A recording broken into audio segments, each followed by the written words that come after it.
திரு செல்வ பிறந்தகை அவர்கள் காங்கிரஸ் கட்சி தலைவராக இருப்பதை பல பேருக்கு, அந்த கட்சிக்காரர்களுக்கு மனசு ஜீரணிக்க முடியாத ஒரு நிலை இருக்கு.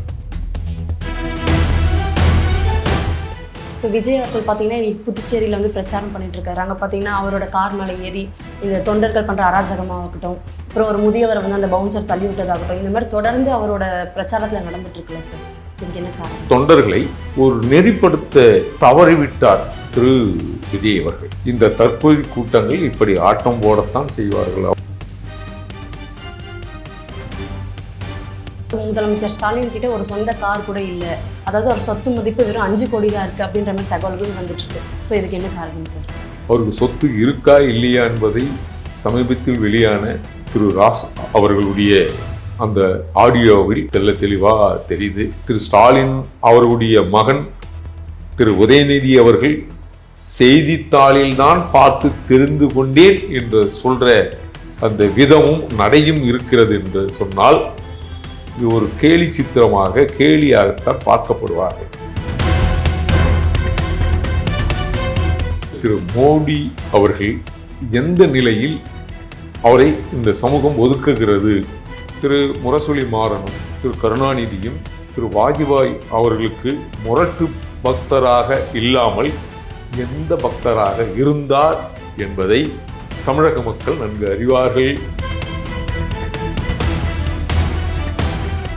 சித்திரை ஒன் மீடியா நேயர்களுக்கு வணக்கம். இன்று தமிழர் சேனை கட்சியின் நிறுவனர் எரிமலை ராமச்சந்திரன் அவர்கள் தான் நம்மோட இணைஞ்சிருக்காங்க. வணக்கம் சார். வணக்கம்மா. இப்போ பார்த்தீங்கன்னா தமிழக காங்கிரஸ் தலைவர் செல்வ பெருந்தகை அவர்கள் வந்து இன்னைக்கு பதவி ராஜினாமா செய்கிறேன் அப்படின்ற மாதிரி ஒரு தகவல் ஒன்று சொல்லியிருக்காரு. இது எந்த அளவுக்கு அதிர்ச்சியாக இருக்குது அப்படின்றது நம்மளுக்கே தெரியும். அதுவும் சீட் வாங்கி வேட்பாளர்களுக்கு வந்து ஒரு தொகுதியை அலாட் பண்ணதும் ஒரு மிகப்பெரிய பிரச்சனையாக போயிட்டுருக்கு. அவங்க தொண்டர்கள் வந்து அவருக்கு பண மாலையெல்லாம் போட்டு அவங்க ஒரு சைடு போராட்டம், அவருக்கு போர்க்கொடி காமிச்சிட்டு இருக்காங்க அப்படின்ற தகவல்லாம் வருது. காங்கிரஸ்குள்ளே என்ன நடக்குது சார்? இல்லை, திரு காங்கிரஸ் எப்பயுமே ஒரு பண்ணையார் கட்சி மாதிரி அது. இன்றைக்கி நேற்றல்ல, பல்லாண்டு காலம். குறிப்பாக ஒரு சிலர் காங்கிரஸ் கட்சி தலைவராக பட்டியல் சமூகத்தை சார்ந்தவர்கள் வந்திருக்கிறார்கள். அந்த பட்டியல் சமுதாயத்தை சார்ந்த திரு செல்வ பிறந்தகை அவர்கள் காங்கிரஸ் கட்சி தலைவராக இருப்பதை பல பேருக்கு, அந்த கட்சிக்காரர்களுக்கு மனசு ஜீரணிக்க முடியாத ஒரு நிலை இருக்கு. அதனால் பல்வேறு நிலையில் அவருக்கு நெருக்கடி கொடுத்து கொண்டிருக்கிறார்கள். அதனுடைய வெளிப்பாடாக இன்றைக்கு நான் இந்த கட்சி பதவி இல்லை என்றாலும் பரவாயில்லை, ஸ்ரீபெரும்புத்தூர் தொகுதியிலேயே நான் முழு கவனம் செலுத்தப் போகிறேன் என்பது போல் திரு செல்வ பிறந்தகை அவர்கள் பேசியிருக்கிறார். அப்படி என்றால் தமிழ்நாட்டில் தலைமை பண்பில், தலைமை பொறுப்பில் எந்த கட்சியிலையும் பட்டியல் சமுதாயத்தை சார்ந்தவர்களை வரவிடக்கூடாது என்பதிலே சிறுபான்மை சமுதாயத்தை சேர்ந்தவர்கள் நினைக்கிறார்கள், அதற்கு ஏற்றது போல் செயல்படுகிறார்கள். அதனால் இப்படிப்பட்ட தலைவர்களுக்கெல்லாம் நெருக்கடி வருகிறது என்பதைத்தான் நான் பார்க்கிறேன். அதுவும் அவர் காசு வாங்கிட்டு தான் சீட்டு கொடுத்தாரு அப்படின்ற மாதிரி அவங்க தொண்டர்களே அவருக்கு அவர் எதிராக வந்து போர்க்கொடி காமிச்சு போராட்டம் பண்ணிட்டு இருக்காங்க. இல்லை, இந்த ஜோதிமணி இந்த மாதிரி ஆளுங்கள்லாம் அவங்களுடைய சமுதாயம் என்ன சமுதாயம், அவங்க துணைக்கு அழைப்பது யாரை அழைக்கிறார்கள், எந்த பட்டியல் சமுதாயத்தை அழைக்கிறார்கள் என்பது கூட ஜோதிமணிக்கு தெரியாது போனது. எப்படி அவர் எந்த பட்டியல் சமுதாயத்தை அழைக்கிறார்களோ அந்த பட்டியல் சமூகம் பெரும்பான்மை சமூகமா அல்லது 2011 கணக்கெடுப்பின்படி சிறுபான்மை சமூகமா என்பதை ஜோதிமணி அவர்கள் நினைத்து பார்க்க வேண்டும். அதுபோல திரு வேலுச்சாமி போன்றவர்கள் எல்லாம் போர்க்குழல் தொடுக்கிறார்கள் என்றால் இவர்களெல்லாம் அந்த சாதிய மனப்பான்மையில்தான் எதிர்ப்பதாகத்தான் நான் பார்க்கிறேன். இப்போ விஜய் அவர்கள் பார்த்தீங்கன்னா இன்னைக்கு புதுச்சேரியில் வந்து பிரச்சாரம் பண்ணிட்டு இருக்காரு. அங்கே பார்த்தீங்கன்னா அவரோட கார் மேலே ஏறி இந்த தொண்டர்கள் பண்ணுற அராஜகமாக இருக்கட்டும், அப்புறம் ஒரு முதியவரை வந்து அந்த பவுன்சர் தள்ளி விட்டதாகட்டும், இந்த மாதிரி தொடர்ந்து அவரோட பிரச்சாரத்தில் நடந்துட்டு இருக்குல்ல சார், இதுக்கு என்ன காரணம்? அது தற்கொலை கூட்டம் அப்படித்தான் இருக்கும்னு ஒரு மாதிரி நான் நினைக்கத்தான் செய்கிறேன். ஏன்னா ஒரு காலத்தில், தொடக்க காலத்தில் விசிகா போன்ற கட்சிகள் எல்லாம் அரசியல் வகுப்பு எடுப்பார்கள். கம்யூனிஸ்ட் கட்சிகள் எல்லாம் அரசியல் வகுப்பு எடுப்பார்கள். அதுபோல தன் தொண்டர்களை ஒரு நெறிப்படுத்த தவறிவிட்டார் திரு விஜய் அவர்கள்.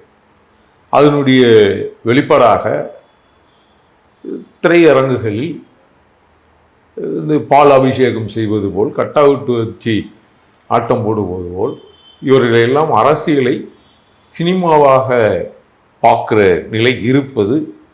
அது மாற்றிக்கொண்டால் எதிர்காலத்தில் அவருக்குண்டான நெறிப்படுத்தப்பட்ட தொண்டர்கள் கிடைப்பார்கள். அப்பொழுது இந்த சமூகத்துக்கு உண்டான தீர்வை எட்டப்படலாம். ஆனால் இந்த தேர்தலில் அதுக்குண்டான வாய்ப்பு இல்லை. இந்த தற்கொலை கூட்டங்கள் இப்படி ஆட்டம் போடத்தான் செய்வார்கள். அவர்கள் திரையில், இங்கே இருக்கிற தமிழர்கள் திரையில் தன்னுடைய தலைவனை தேடுகிற ஒரு அவலம் இந்திய மாநிலங்களில் எந்த மாநிலத்திலும் இல்லாத ஒரு கொடுமை தமிழகத்தில் நிலவுவதாகவோ இருப்பதாகவே நான் கருதுகிறேன். பெரம்பூரில் பார்த்தீங்கன்னா விஜய் அவர்கள் வேட்புமனு தாக்கல் செஞ்சப்போ அதில் எந்த ஒரு குற்ற பின்னணியும் இல்லை அப்படின்ற மாதிரி சொல்லியிருந்தவர் இப்போ திருச்சி கிழக்கில் வேட்புமனு தாக்கல் செய்யும் போது குற்ற பின்னணிகள் இருப்பதாக தெரிவிச்சிருக்காரு. அதுவும் பார்த்தீங்கன்னா இந்த மார்ச் மாதம், அதாவது கடந்த ஆகஸ்ட் மாதம் வந்து மதுரையில் நடந்த ஒரு பிரச்சாரத்தில் பவுன்சர் வந்து ஒரு தொண்டருக்கு தூக்கி போட்டிருப்பார். ஸோ அப்போ வந்து பெரம்பூரில் வந்து வேட்புமனு தாக்கல் அப்போ சொல்லாதவர் இப்போ திருச்சி கிழக்கில் வரும்போது குற்ற பின்னணி இருக்குன்னு சொல்கிறதுக்கு காரணம் இல்லை சார்? இதுபோல ஒரு கொள்கை பிடிப்பில்லாத, ஒரு சித்தாந்தம் இல்லாதவர்கள் தன்னுடைய வேட்புமனியே வந்து முறையாக பார்க்கப்படாமல், பரிசீலிக்கப்படாமல், தாந்தோன்றித்தனமாக இரு தொகுதிகளும் இருவேறான ஒரு நிலைப்பாடு எடுப்பது என்பது, நான் எதிர்கால முதல்வர், வருங்கால முதல்வர் என்ற சொல்லுகிற அந்த முதல்வரை என்ற அந்த சொல்லாடலை, அந்த பதவியை திரு விஜய் அவர்கள் கொச்சைப்படுத்துவதாகத்தான் பார்க்க முடிகிறது. ஏனென்றால் சாதாரண 2 வேட்புமனுக்களையே சரிபார்க்க தவறியவர்கள் இந்த மக்களில் நடக்கிற அவலங்களை எப்படி அவர் சரி செய்வார் என்கின்ற கேள்வி பொதுமக்களிடம் இருக்கிறது. ஆனால் இன்றைக்கி பார்த்தீங்கன்னா அதே அந்த பெரம்பூர் வேட்புமனு வந்து மறுபடியும் வந்து ரீகரெக்ட் பண்ணி இப்போ மறுபடியும் சிவா அவர்கள் வந்து பிறப்பிச்சிருக்காரு அந்த தேர்வு ஆணையர்கிட்ட அப்படின்ற மாதிரி ஒரு நியூஸ் ஒன்று வந்திருக்கே சார். அதுதான் இவங்களுக்கு வந்து தேர்தல் பற்றி முன் அனுபவம் இல்லை. தேர்தலுடைய வேட்புமனுவை எப்படி தாக்கல் செய்வது என்கின்ற ஒரு நெறிப்படுத்தப்படாத இவர்கள் தற்கொலைகளாகவே ஒரு தலைவருடைய வேட்புமனுவுக்கு இப்படிப்பட்ட குழப்பங்கள் நிலவுகிறது என்று சொன்னால், அந்த கட்சியில் வேட்புமனு தாக்கல் செய்யப்பட்ட தமிழகத்தில் 234 தொகுதிகளுடைய வேட்புமனுக்கள் அந்த மறுபரிசீலனைக்கு பிறகு எத்தனை பேர் களத்தில் நிற்பார்கள், எத்தனை பேர் தேர்தல் ஆணையத்தால் புறந்தள்ளப்படுவார்கள் என்ற நிலை இந்த இரு வேட்புமனுவே திரு விஜய் அவர்களுடைய வேட்புமனுவிலே நமக்கு வெட்ட வெளிச்சமாக தெரிந்திருக்கிறது. இப்போ இந்த வேட்புமனுவில் பார்த்தீங்கன்னா சொத்து விவரங்கள் வந்து திமுக சைடும் சரி, தாவைக்கா சைடும் சரி பிறப்பிச்சிருக்காங்க. இதில் பார்த்தீங்கன்னா திமுக சார்பில், அதாவது முதலமைச்சர் ஸ்டாலின் கிட்ட ஒரு சொந்த கார் கூட இல்லை, அதாவது ஒரு சொத்து மதிப்பு வெறும் 5 கோடி தான் இருக்குது அப்படின்ற மாதிரி தகவல்கள் வந்துட்டு இருக்கு. ஸோ இதுக்கு என்ன காரணம் சார்?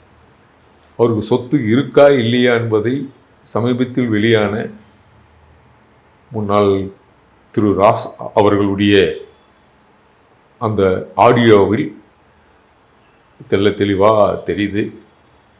ஒரு சாதாரண வட்டச் செயலாளரோ அல்லது ஒரு வார்டு கவுன்சிலருக்கு இருக்கிற அந்த நிலை கூட பல முறை ஆட்சி செய்த திரு கருணாநிதியினுடைய மகனுக்கு சொந்தமாக கார் இல்லை என்கின்ற செய்தியை திரு ஸ்டாலின் அவர்களுடைய மகன் திரு உதயநிதி அவர்கள் செய்தித்தாளில் தான் பார்த்து தெரிந்து கொண்டேன் என்று சொல்ற அந்த விதமும் நடையும் இருக்கிறது என்று சொன்னால், இது ஒரு கேலி சித்திரமாக, கேலியாகத்தான் பார்க்கப்படுவார்கள்.